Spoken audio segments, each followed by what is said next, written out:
from earlier in from the solubility effects that I mentioned in lecture the other day.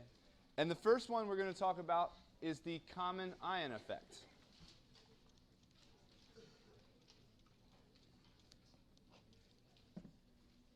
And the common ion effect is a direct application of Le Chatelier's principle.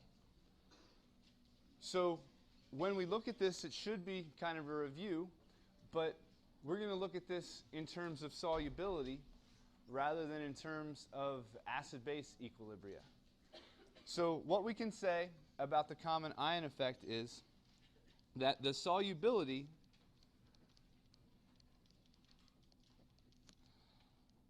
of a slightly soluble salt is decreased by the presence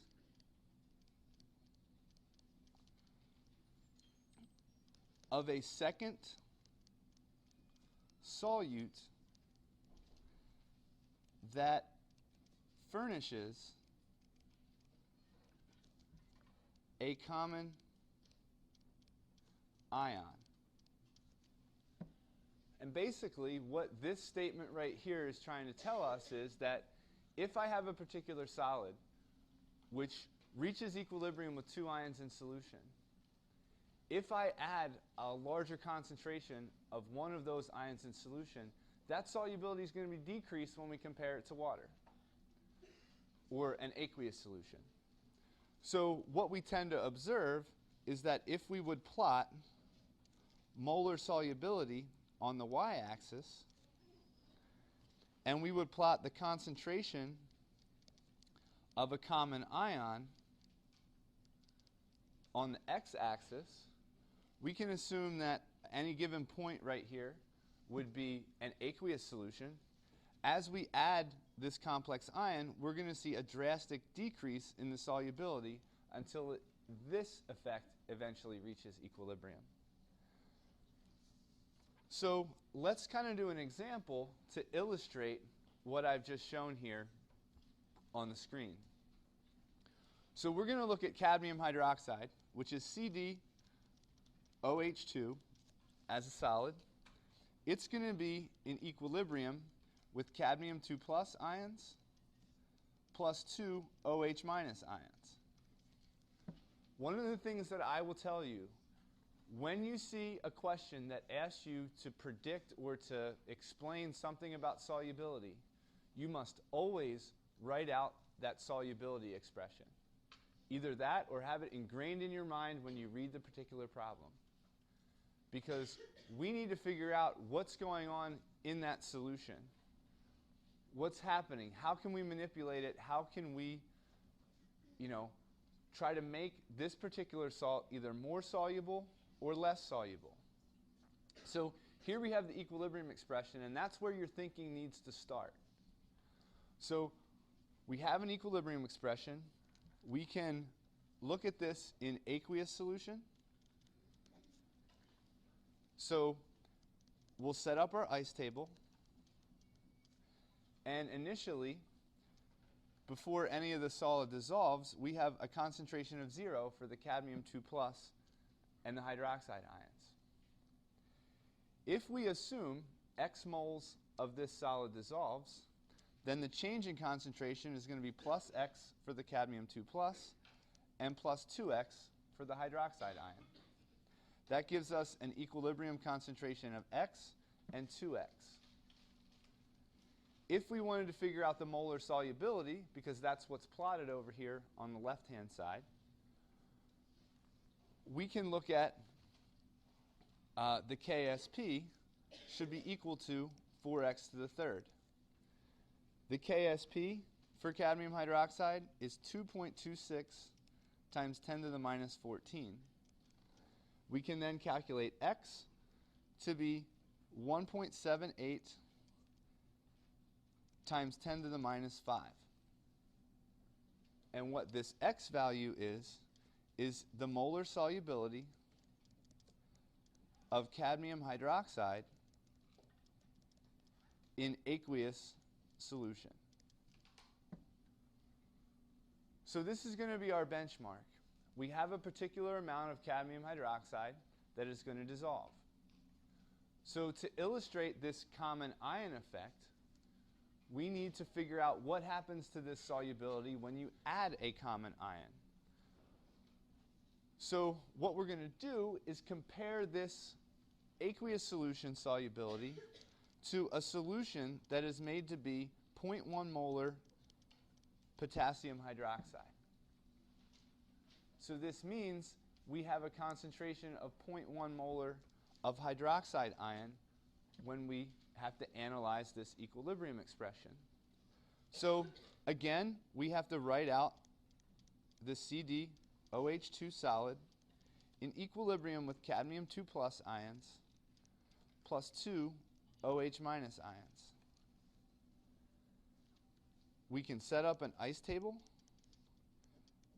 The cadmium hydroxide is a solid. It will not show up in that table. Our initial concentration of cadmium 2 plus is 0, but the initial concentration of the OH minus is not 0. It's 0.1 because we have a solution that is not aqueous anymore. It has potassium hydroxide in it.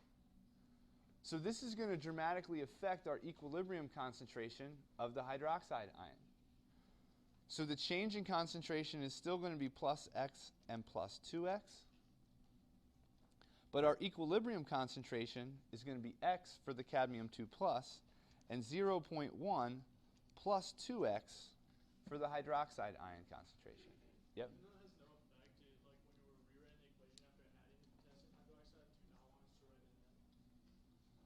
Well, hold on, what was that question again? Even though it's not going to have an effect, are we not supposed to like write in the dissociated potassium ion? Like in the equation? So when we write an equilibrium expression, our equilibrium expression only includes the cadmium hydroxide solid and the cadmium 2 plus and the OH minus.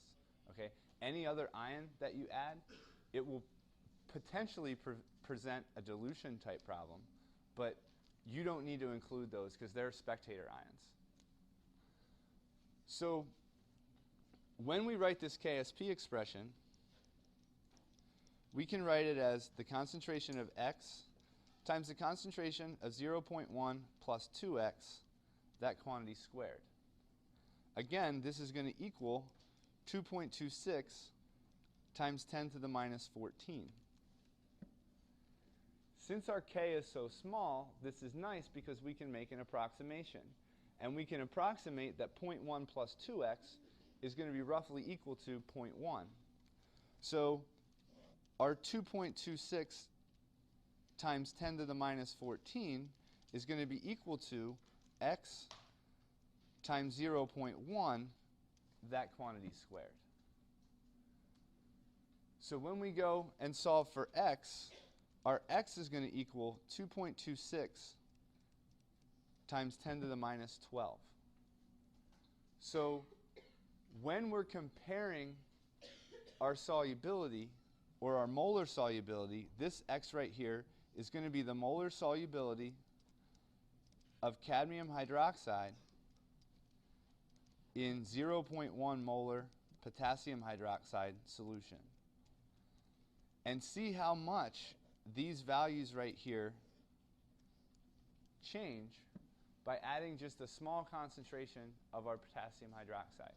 Zach, you had your hand up over there? Is there like a cutoff whenever you put the KSP is -5 and how big it is that we can negate that plus 2x? So the question over here comes from when can we approximate that 0.1 plus 2x to be roughly equal to 0.1?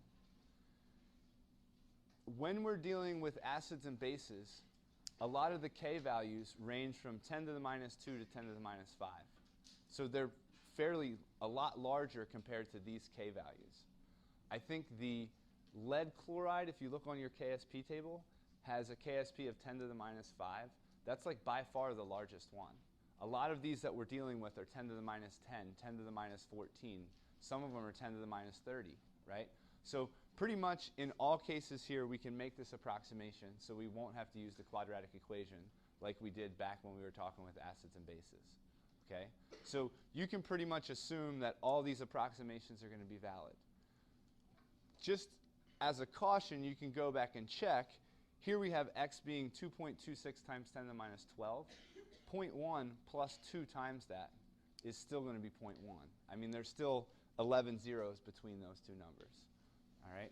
So we're not as picky in this course as we were before about the approximations because these k values are so small. But the one thing that I want you to see in the common ion effect that comes into play is the fact that this expression down here is a lot different than this expression up here. Here we have 4x to the third, so when the equilibrium is established, it's going to be, you know, your x value, you're going to have to take it to the third power. Down here, we don't need to do that. And as a consequence, that molar solubility is much, much, much, much lower. Here we have a factor of 10 to the 7th difference between the two molar solubilities. Okay? So we have a large difference, and we can see a large difference, and the common ion effect is, again, a direct application of the Chatelier's principle, and it's the same type of effect that you see when we talk about acids and bases. In this case, think about solids and their saturated ions in solution.